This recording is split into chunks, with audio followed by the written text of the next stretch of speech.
बिजली का बिल और गैस का बिल अदा करना एक वबाले जान बन चुका है। जनाब स्पीकर, मैं आपको ईमानदारी से बता रहा हूँ। और ये बैठे बैठाए दिन रात अपना साइन करते हैं और आज बिजली का बिल बढ़ गया, आज तेल का बिल बढ़ गया, आज फर्नेस ऑयल का बिल बढ़ गया, आज पेट्रोल का बिल बढ़ गया। ये है इनकी कारकर्दगी इन 3.5 सालों की, जिसके नतीजे में पाकिस्तान की जो मईशत जो है वो मुझे मजबूरन कहना पड़ रहा है कि वो दम तोड़ रही है। और ये इस वक्त, कल मैंने कहा था कि रोम जल रहा था और नीरो बांसुरी बजा रहा था। ये बांसुरी बजा रहे हैं और रोम जल रहा है, बिल्कुल, इसमें किसी को कोई शक नहीं होना चाहिए जनाब स्पीकर। लेकिन उसके नतीजे में चोर और डाकू के नारे लगते रहे। ये इस्तिलाह इसने इस माशरे में जहर घोल दिया है और बड़ी मुश्किल से ये जहर अपना वो तालाब से साफ किया जा सकेगा। इस पर सदियां लग जाएंगी जो जहर इन्होंने घोला है। लेकिन जनाब स्पीकर, ये किसने कहा था कि अगर महंगाई होती है तो वजीर आज़म चोर होता है? ये मैं नहीं कह रहा, एक शख्स ने कंटेनर पर खड़े होकर कहा था। और ये किसने कहा था कि जनाब स्पीकर, बिजली और गैस और आम अशिया की कीमतें बढ़ती हैं तो वो वजीर आज़म चोर होता है।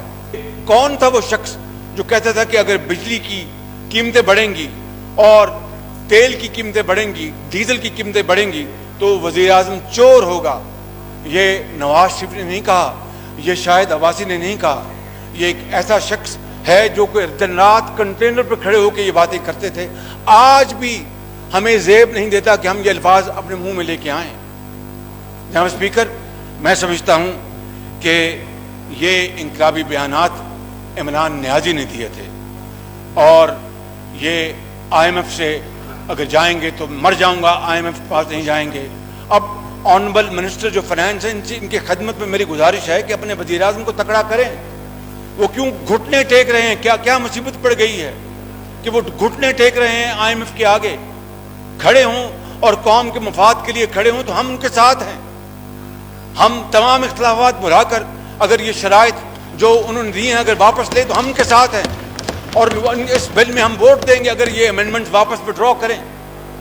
लेकिन इसके लिए जनाब स्पीकर, खुद मुख्तारी ज़ुबान से कहने से नहीं आती, वो अमल से आती है, वो मेहनत से आती है, वो दयानत से आती है, वो खून पसीना बहाने से आती है, बातों से नहीं आती। अगर बातों से आनी होती तो फिर वो $300 बिलियन आ चुके होते। 100 आप IMF के मुंह पे मारेंगे, 100 पता नहीं किसी और के मुंह पे मारेंगे और 100 पता नहीं आप किसके जेब में चले जाएंगे।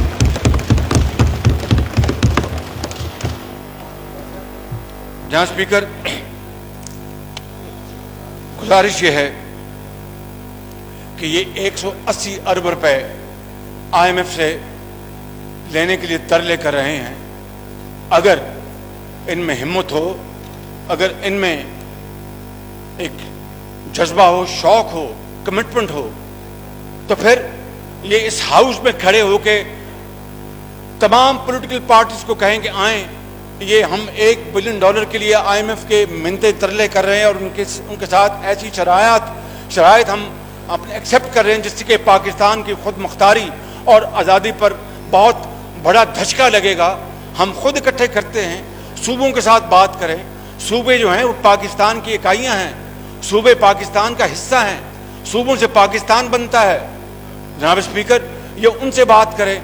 180 अरब रुपए जमा करना कोई मुश्किल काम नहीं, लेकिन ये $1 अरब के लिए IMF के आगे ढेर हो गए हैं जो कहते थे कि हम मर जाएंगे नहीं जाएंगे, जहर पी लेंगे नहीं जाएंगे।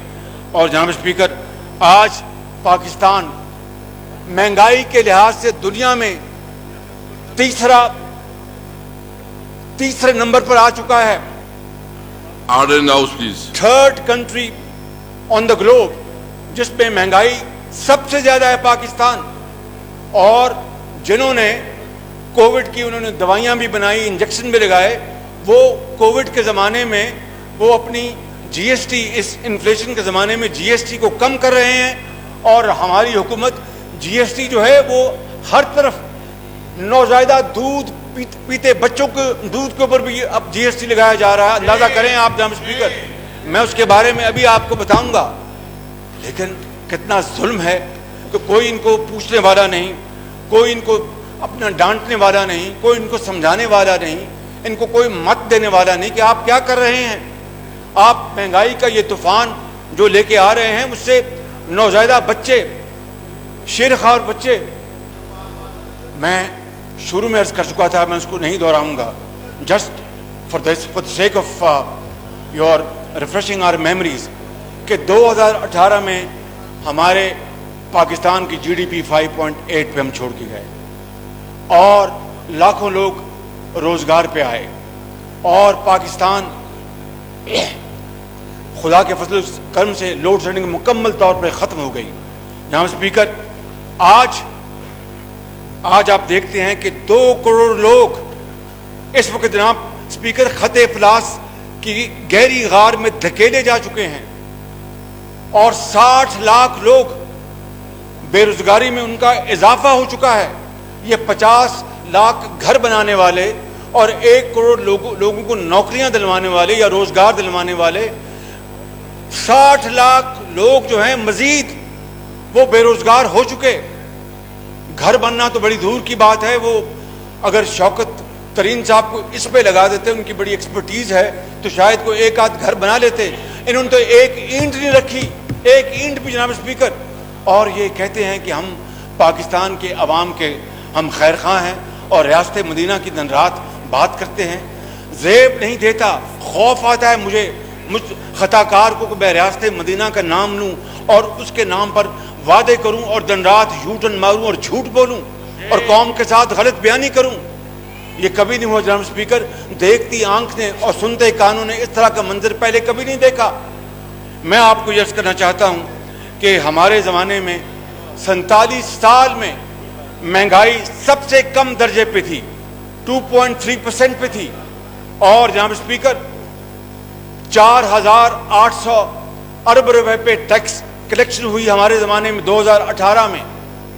اور یہ آج یہ کووڈ کا بہانہ بناتے ہیں. ان کے زمانے میں تو 1 سال آیا کہ ہم منفی پہ چلے گئے, اپنی جی ڈی پی میں. 1952 میں صرف 1 سال تھا 74 سالوں میں جب ہماری جی ڈی پی مائنس میں گئی, وہ تھا 1952. اس کے بعد ان کا دور آیا ہے کہ ہماری جی ڈی پی جو ہے اس کی شرح منفی ہو گئی. اندازہ کریں, یہ ہے وہ حکومت جو دعوے کرتی تھی کہ ہمارے پاس سینکڑوں ایکسپرٹس ہیں, ٹیمیں مقرر ہو چکی ہیں اور ٹریننگ ہو چکی ہے, ان کی ایکسپرٹیز کا کوئی مقابلہ نہیں ہے. آج پاکستان کی معیشت کا انہوں نے بیڑا غرق کر دیا ہے. بڑی مشکل سے میں سمجھتا ہوں کہ اس کو سنبھالا دیا گیا تھا. اب دوبارہ اس معیشت کو دوبارہ پٹری پہ چڑھانا جان جوکوں کا کام ہوگا, کوئی آسان کام نہیں ہوگا. اور سب کو مل کے, میں ایمانداری سے سمجھتا ہوں کہ سب کو مل کے اس میں حصہ ڈالنا ہوگا کہ ہماری یہ روٹی کا معاملہ ہے, غریب عوام کی روٹی کا معاملہ ہے, ان کی دوائی کا معاملہ ہے. مگر ان کو ذرا خیال نہیں آتا جناب اسپیکر. اور حالت یہ پہنچ چکی ہے کہ ہمارے دور تک جو محصولات تھے صوبوں کے, جو ان کا جو رائٹ تھا, جو ان کے فائنینشیل ان کے جو تھے, ان کو پورا کر کے وفاق قرض کی ادائیگی کرتا تھا اور ڈیفنس کے اخراجات پورے کرتا تھا.